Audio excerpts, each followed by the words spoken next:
All right, now that we have, or now that I have stitched together or now that I've stitched out, let me just start over there, a little tongue-tied this morning. Now that I've stitched out everything from week 1, I'm going to go ahead and press these out, and then I'm going to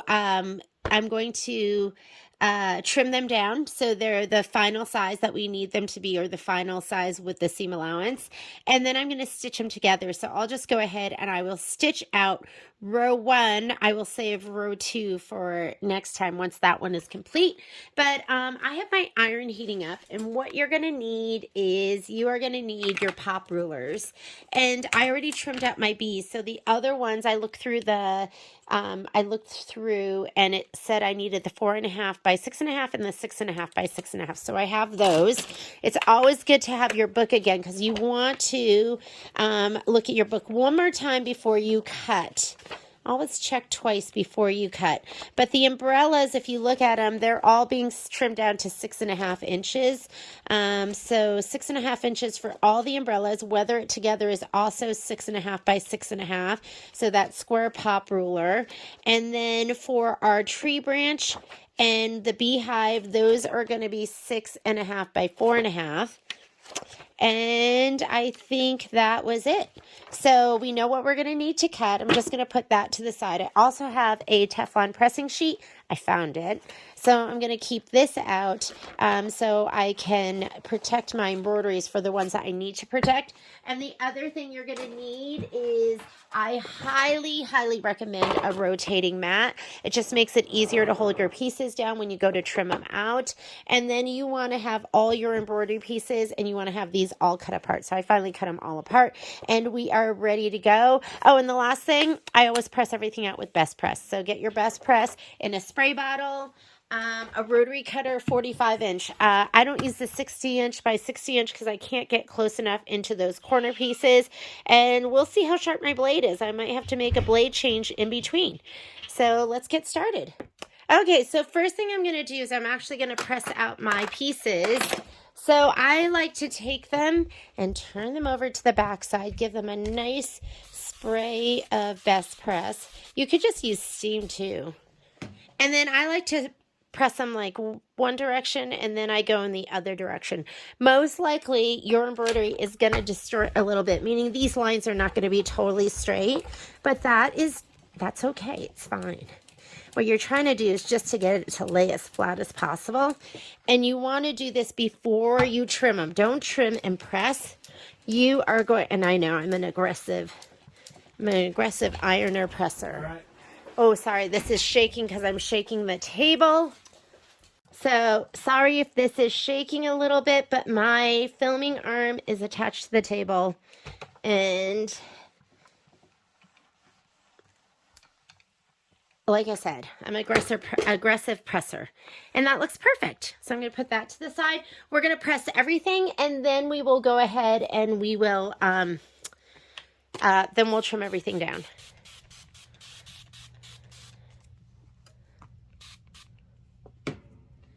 I am going to switch my angle so that this is not in my face.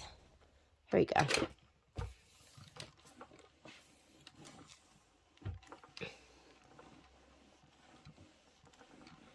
So when I'm embroidering and I get puckers, I don't really worry about it. Before I didn't know how to press these out, or like how to do it. So that would really stress me out. And now that I know that most of that is going to come out, I don't stress. Perfect. And see how wavy that is? But don't worry about that. We're going to trim that, and that's all going to get encased in the seam, and it's going to be fine.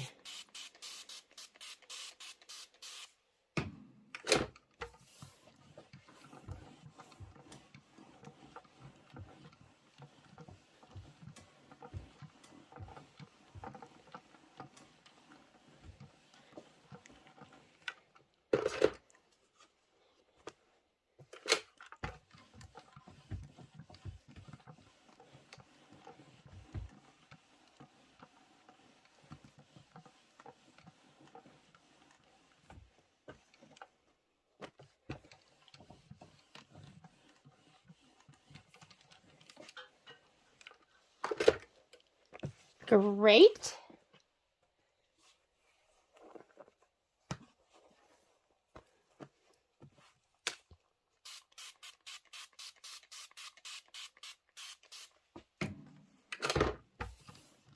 It's a beautiful Sunday here. I am going to, our sew alongs tomorrow, I am going to stitch out one of those log cabin embroideries today because I just want to make sure I'm doing it right, because we are going to do the quilting. Before I thought about it, I actually like stitched the log cabin out first and then did the quilting in a separate hooping, but we're going to try and do everything all together, and I think it's going to work out perfectly. A little heat and a little best press go a long way. If you want to press from the front, you can press from the front, but like I said, use that press cloth. And I do look at the fabric just to make sure it's non-directional. Like if I was using something that had stripes in it, I would be really careful and I would press in the direction of the stripes. That's the kind of stuff you notice. This is solid, so. Look how perfect. So perfect. Aside from the mistake I made in this. Remember, this is the one where I didn't change out my green thread when I was supposed to.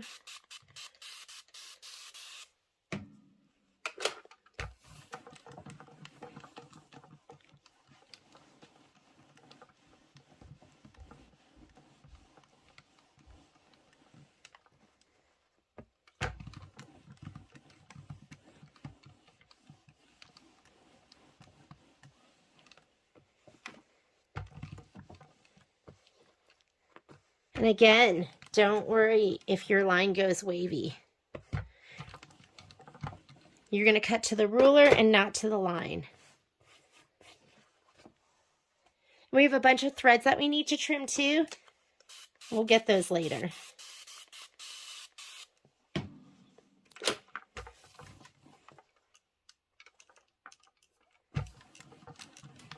Just checking to see which way those lines go. And those lines go all different directions with this, so I'm not worried about it.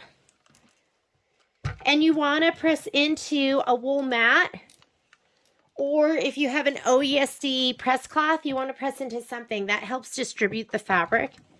Oh, that was an important thing to mention. So you can't necessarily press it out this well if you aren't using a wool mat or something that's a little bit cushy, because that kind of pulls the embroidery in and spreads the fabric around it. So wool mat to me is like an essential in your sewing room. This is my 17 by 17. It's Gypsy Quilter, and I really like their wool mats. But I was playing with the idea of maybe getting one that was like a little bit longer, because there's times I wish I had a little bit more length. Okay, we are done with this. I'm going to get my rotating mat, and we're going to trim.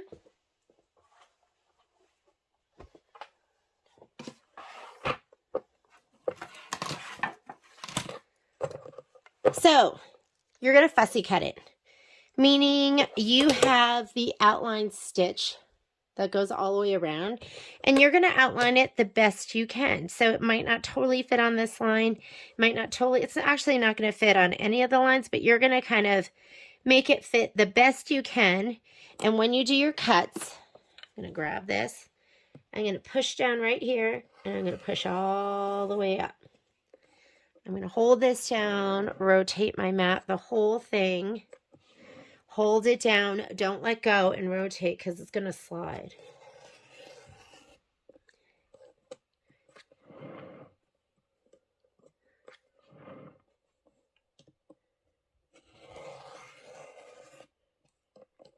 This is a Martelli. It is my favorite. And there we go. Doesn't that look amazing? So good. And if it was me, I would take that chenille brush and I would just chenille this up a little bit more. Oh my God. It just gets cuter and cuter the more you chenille it. So that one is done. I'm going to do all my 6.5 by 6.5s first. Let's get rid of that one. Here is, be careful you don't have two on top of each other. Here's our umbrella. Again, you're going to frame it. And just make sure, I mean, I have none of my lines are matching the line of my ruler. And you do not have to use pop rulers. You could use a regular ruler. But if you are a Kimberbell fan, and if you do a lot of Kimberbell, it pays to have the pop rulers. Because most of the things she does, they're going to be in these sizes.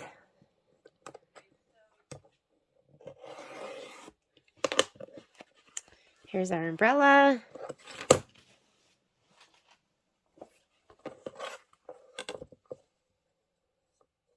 Here's the frog with the umbrella. That looks good. If you're fine, you're not getting great cuts. I remember the first time I used my pop ruler, I just didn't know how to lean my rotary blade to the left. You kind of have to lean it into the left. And so my first cut went like this and this and this. It was horrible. And I had a wasted square. And I kind of tossed my pop rulers to the side and I thought, these are horrible. And then I didn't use them for a while. And then I gave them another go and I concentrated. I took my time. And now, whoops, sorry. Now I love my pop rulers and I couldn't live without them.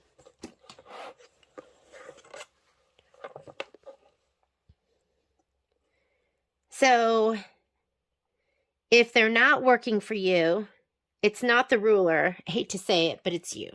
And you just have to, and I was doing some cuts the other day and they weren't cutting all the way into the corners. And that was just my, I just had to change out my blade. I put a new blade in and then it was fantastic. But you have to lean your blade into the left against the orange of the ruler to get that great cut. And make sure your finger doesn't get in the way. But look how perfect they are once you're done.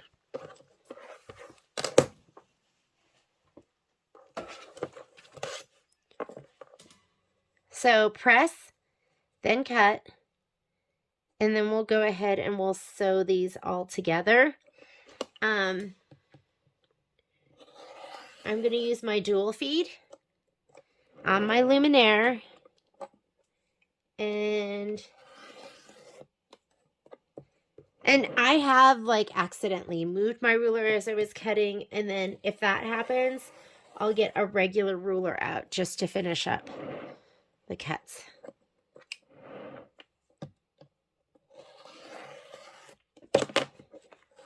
Whoop, missed that one corner. Not a big deal. There's the umbrella. Now we have to do the beehives. I've got my beehive and my branch. So this is 4.5 by 6.5. I think I didn't stitch out that line. I don't know why I added that line, because you have the outline of, not really sure. But I think when I went to stitch it, I think I got excited and I was like, oh, I'm done. And I just never stitched the outline, that like last stitch, like the stitch here and here on my tree branch. I have it here. If you don't have it, not a big deal. Just do the same thing that we did.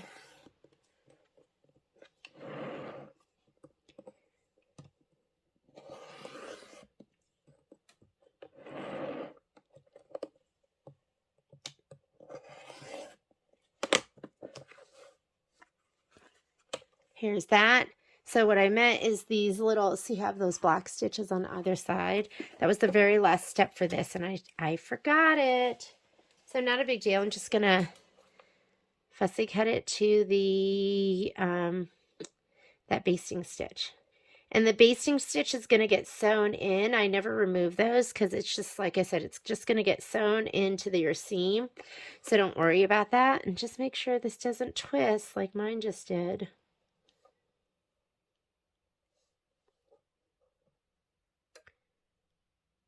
Here we go. Let's do that.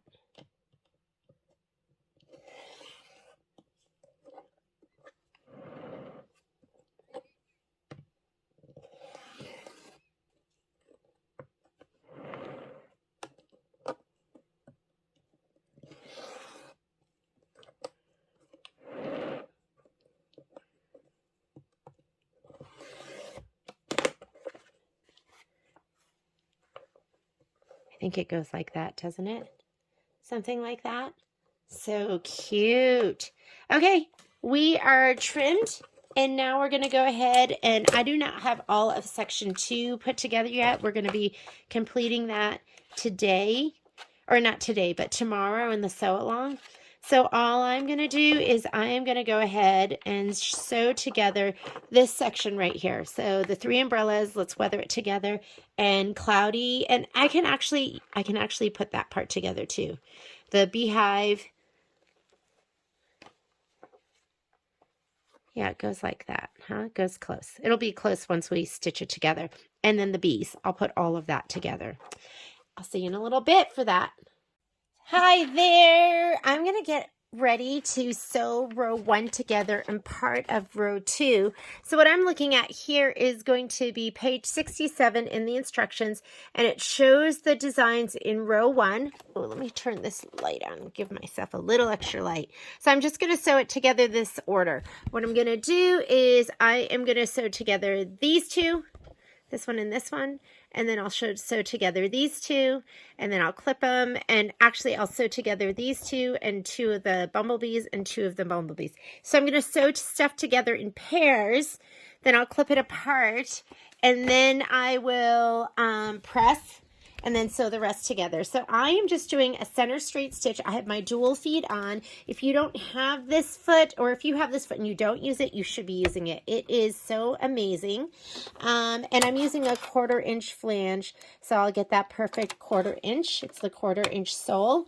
And so the first 2 I'm going to do is I'm going to do this one, and I'm going to do the one that has the umbrella upside down, which is this one.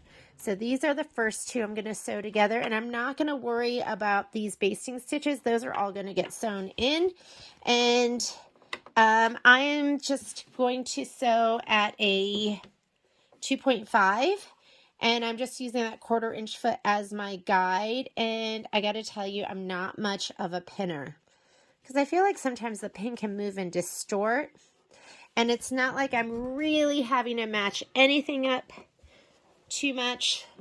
So I'm going to start with my needle down so I can butt this up against there.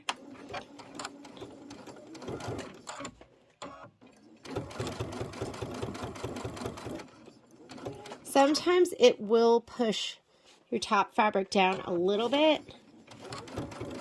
So I'm just going to check that at the very end and just make sure. If it did, I am going to pull it out.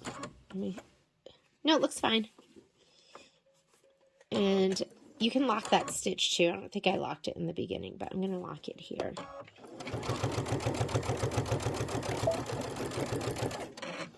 You shouldn't be doing a lot of reverse stitching with that walking foot on, but just that, just doing a little bit.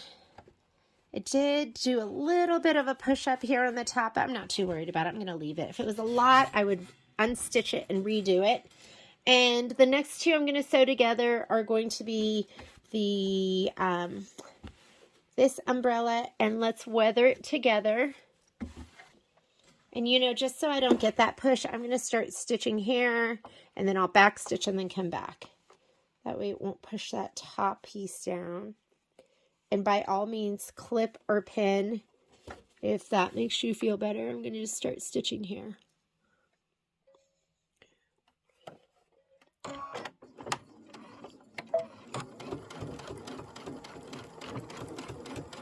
There we go.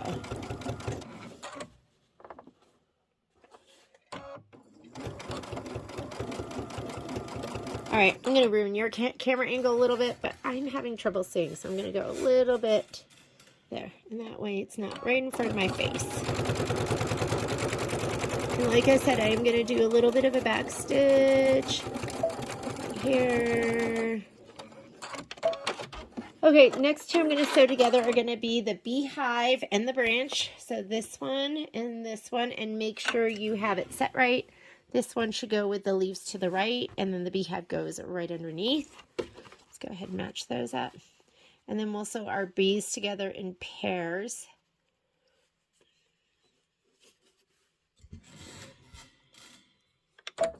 Actually, I'm going to take that out.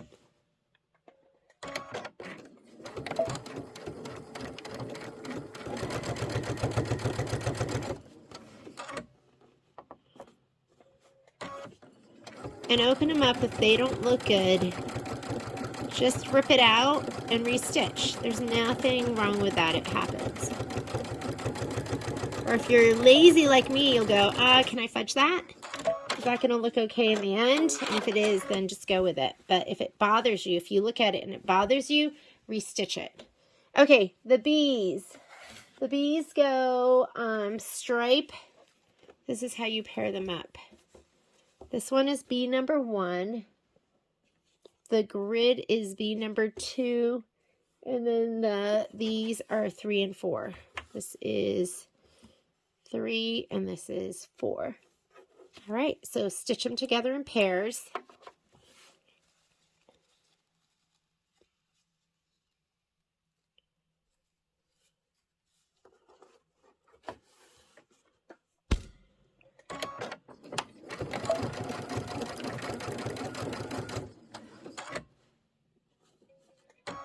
Oh, is that right? Yes, that's right.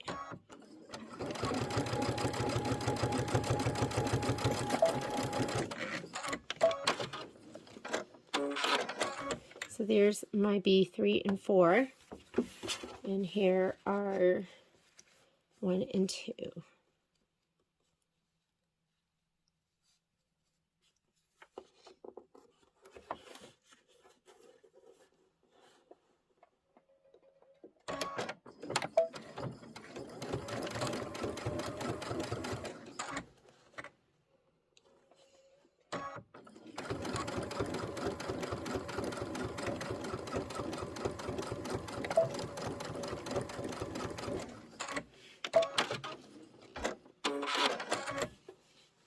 All right, perfect. Now I'm going to go ahead and press these.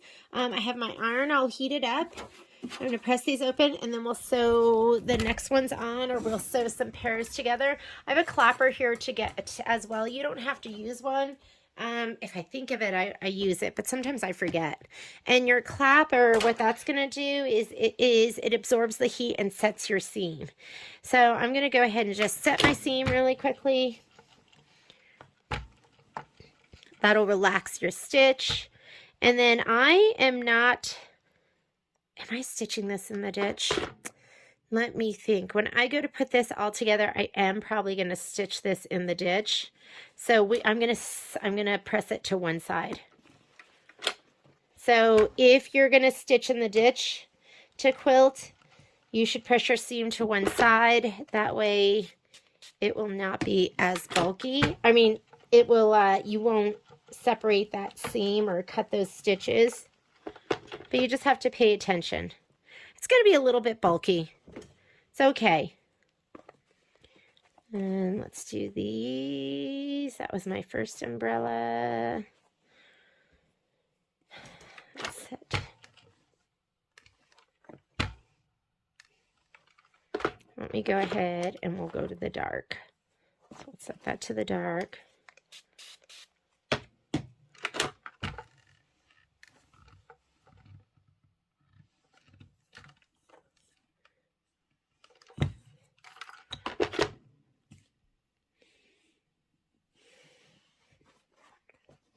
There we go. That's going to be umbrella 1 and 2. Here is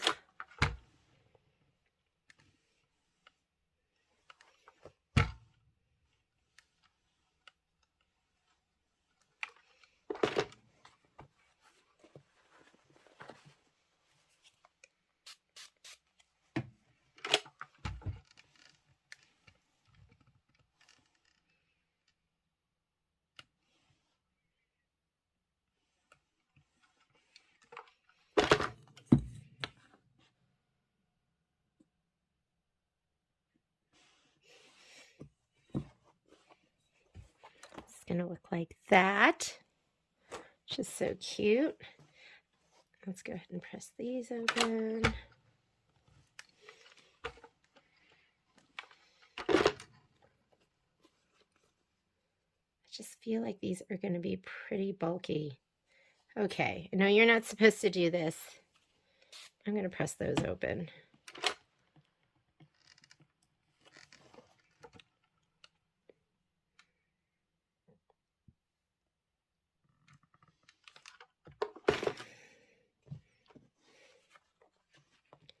Just feel like they're little and small, and that's going to make it super bulky.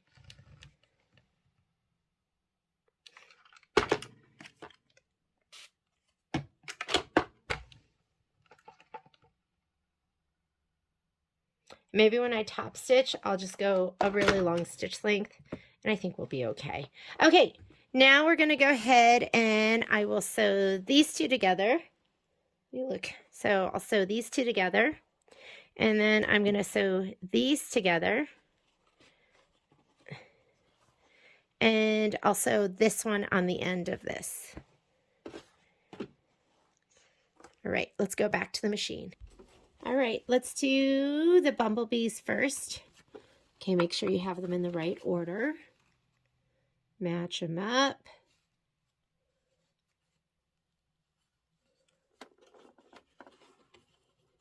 Match up the sides. Go ahead and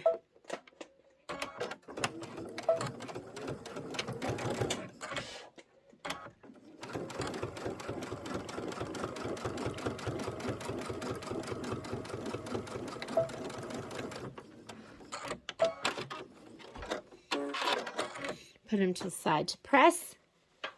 And I'm going to do, those I'll do later, cloudy with a chance of, or no, let's weather it together. Let me put these two together. And this is always the funnest part. I don't know why. For me, this is all I want to do. I want to put the whole top. I shouldn't admit this, right? But I don't particularly enjoy adding the embellishments. And then, of course, layering it and binding is like my least favorite. I know there are people that love that. I guess I should enjoy that because it means I'm close to being done. But if I could just do this part and then give it to my magical binding, layering, and quilting elves, that would be the best.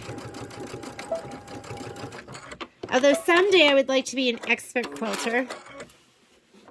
And those look great. And now I'm just going to sew this together with the other umbrellas. Let's make sure I have it in the right order. Remember, right side up, upside down, right side up.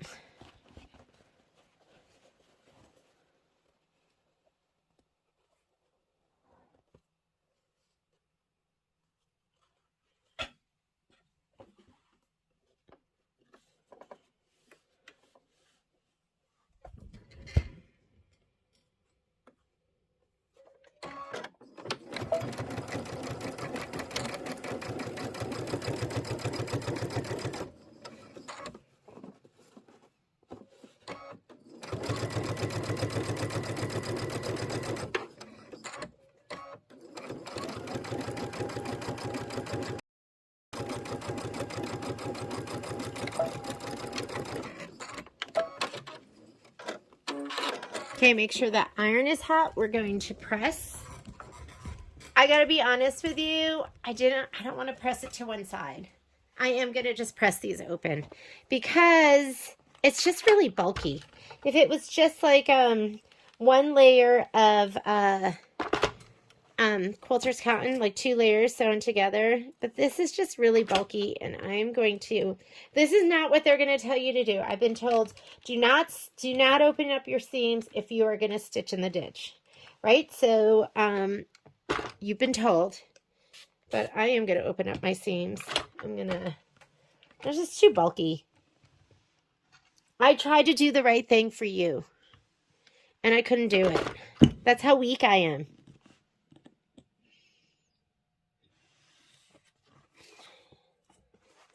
Go ahead and do this one.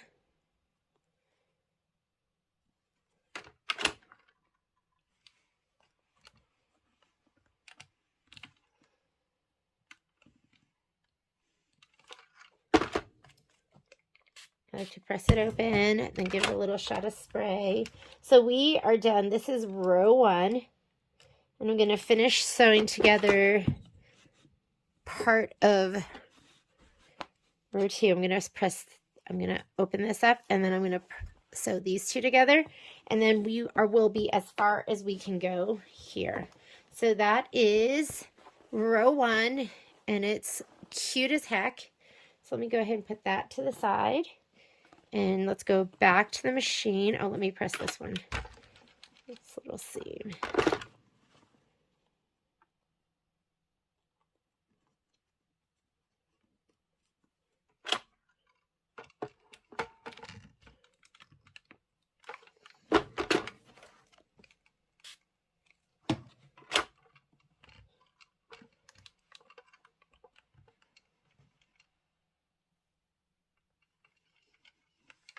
Okay, I'm going to sew these 2 together. That seems really close to that, doesn't it?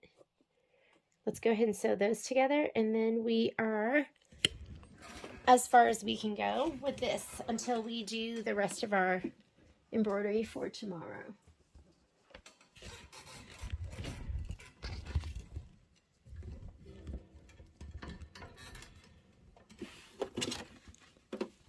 I'm going to make sure this middle seam matches.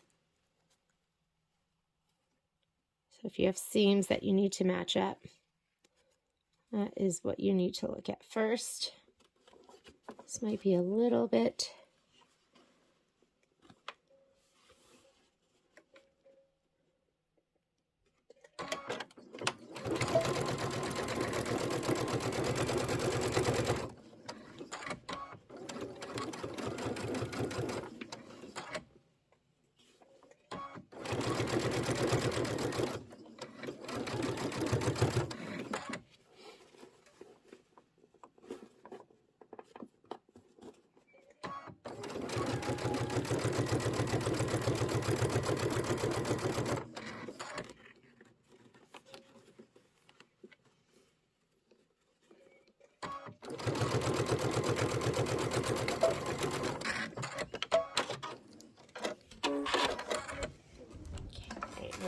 this one out. Let's make sure that little center seam that matches pretty well. Go ahead and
and that looks absolutely adorable. So we are partially into block or row number 2. That is the assembly for what we did from last week. For this coming week, we are going to be working on our log cabins, our toadstool, birdhouses, a good puddle, and no rain, no flowers. So just have all that cut and grouped and ready to go, and I will see you tomorrow.